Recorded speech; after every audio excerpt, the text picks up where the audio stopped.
Hello friends, আজকে আমি বানাচ্ছি ডিম তড়কা। ডিম তড়কা বানানোর জন্য প্রথমে কড়াইটা আমি চাপিয়ে দিয়েছি আর তার মধ্যে সামান্য পরিমাণ তেল ঢেলেছি। তেল দেওয়ার পর আমি দুটো ডিম ভেজে নেব। আর এদিকে আমি তড়কাটা সেদ্ধ করে রেখেছিলাম নুন, হলুদ আর সামান্য পরিমাণ চিনি দিয়ে। আপনারা চাইলে পরে ইউজ করতে পারেন, কিন্তু আমি সেদ্ধ করার সময় ইউজ করেছিলাম। এরপর আমি দুটো ডিমকে ভেজে নেব ভালোভাবে।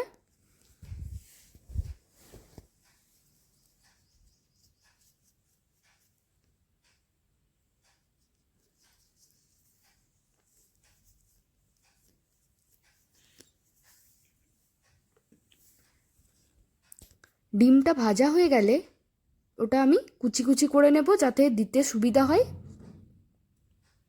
তড়কার মধ্যে। আর ডিমটা ভাজা হয়ে গেলে আমি একটা পাত্রের মধ্যে তুলে নেব।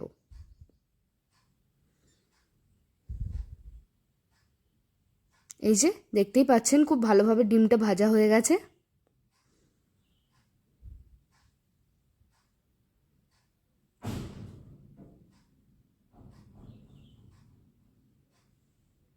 এরপর আমি ডিমটা একটা পাত্রের মধ্যে তুলে রেখেছি আর কড়াইয়ের মধ্যে সামান্য পরিমাণ তেল ঢেলেছি।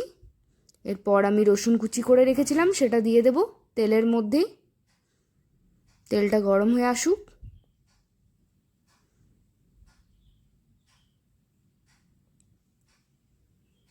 তেলটা গরম হয়ে গেছে, এরপর আমি রসুন কুচিটা তেলের মধ্যে দিয়ে দিচ্ছি।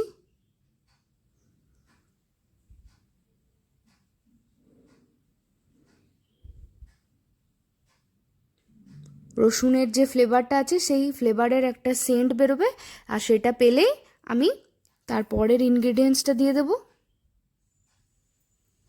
খুব সামান্য উপকরণের মধ্যেই আমি এগ তড়কা রেডি করে নেব। আর এরপর দিয়ে দিচ্ছি কুচি করে রাখা আদা। আপনারা চাইলে বাটাও ইউজ করতে পারেন, রসুন বাটা, আদা বাটা, লঙ্কা বাটা, কিন্তু আমি এখানে কুচি করে রেখেছি যাতে ফ্লেভারটা আরও স্ট্রং হয়। আর এরপরেই ঝালের জন্য কিছুটা পরিমাণ কুচি করে রাখা লঙ্কা দিয়ে দিচ্ছি।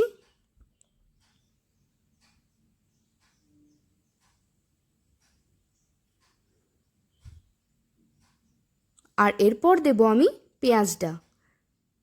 আমি এখানে ঠিক 4টে পরিমাণ, ছোট সাইজে 4টে পেঁয়াজ কুচি করে রেখেছি।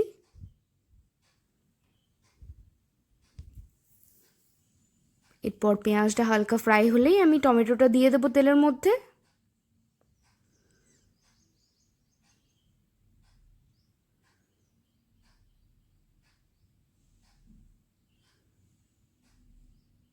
এই যে ক্যারামেলাইজড হয়ে গেছে পেঁয়াজগুলো। এরপর আমি দিয়ে দিচ্ছি টমেটো কুচিটা।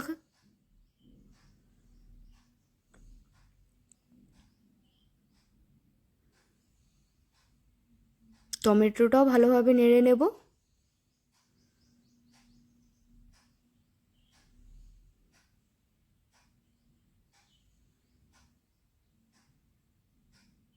এখানে টমেটোটা ঢাকা দিয়ে সেদ্ধ করার কোনো প্রয়োজন নেই, কারণ একটা চাংস টমেটোর মুখে লাগলে খারাপ লাগবে না, তরকার মধ্যে খুবই ভালো লাগবে।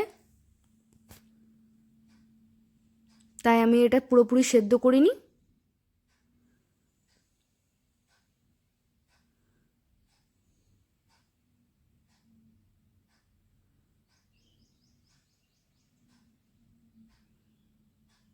এই যে আমি এবার একটু ম্যাশ করে নেব হালকা করে, যাতে কাঁচা না থেকে যায়।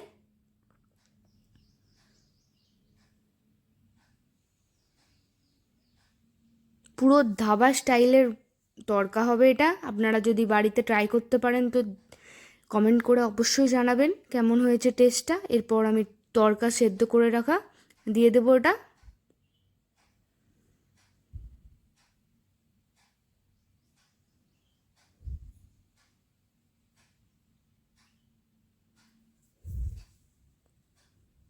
আর ভালোভাবে মশলাটার মধ্যে মিশিয়ে নেব।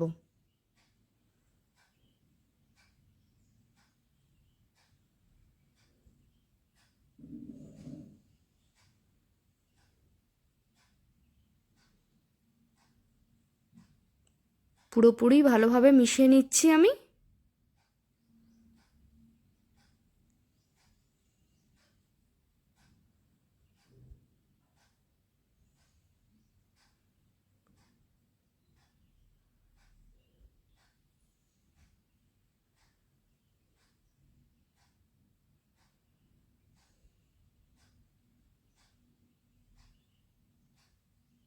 এরপর 2 মিনিটের জন্য একটু ফুটিয়ে নেব, আর ধনেপাতা কুচিটা তার আগেই দিয়ে দেব।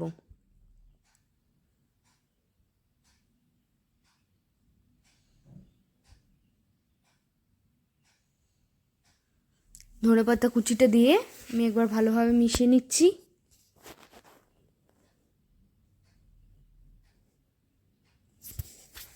আমার ফেসবুক পেজটিও ফলো করে দিতে পারেন আপনারা।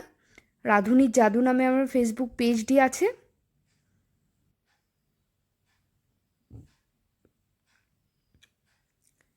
আর এভাবেই আমার ভিডিওটা দেখতে থাকবেন, পাশে থাকবেন, সুস্থ থাকবেন সকলে।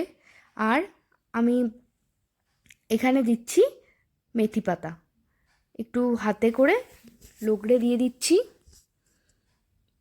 এখানে আমরা মেথি পাতাটা একদম লাস্টে ইউজ করতে পারি, আবার পেঁয়াজ ভাজার সময়েও ইউজ করতে পারি। আপনারা যেভাবে চাইবেন ইউজ করতে পারেন, আমি লাস্টে ইউজ করেছি। ভালোভাবে মিশিয়ে নেব আর 2 মিনিটের জন্য ফুটিয়ে গ্যাসটি অফ করে দেব।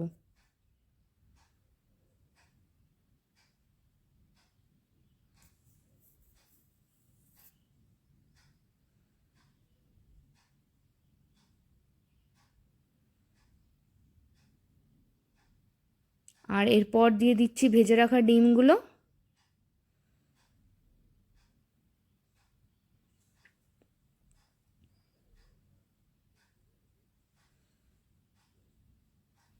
রান্নাটি সামান্য ভালো লেগে থাকলে ধনেপাতা কুচিটা লাইক করতে ভুলবেন না। এই যে আমার রেডি হয়ে গেছে, সদস্য হয়ে থাকলে আমার চ্যানেলটি সাবস্ক্রাইব করে দেবেন।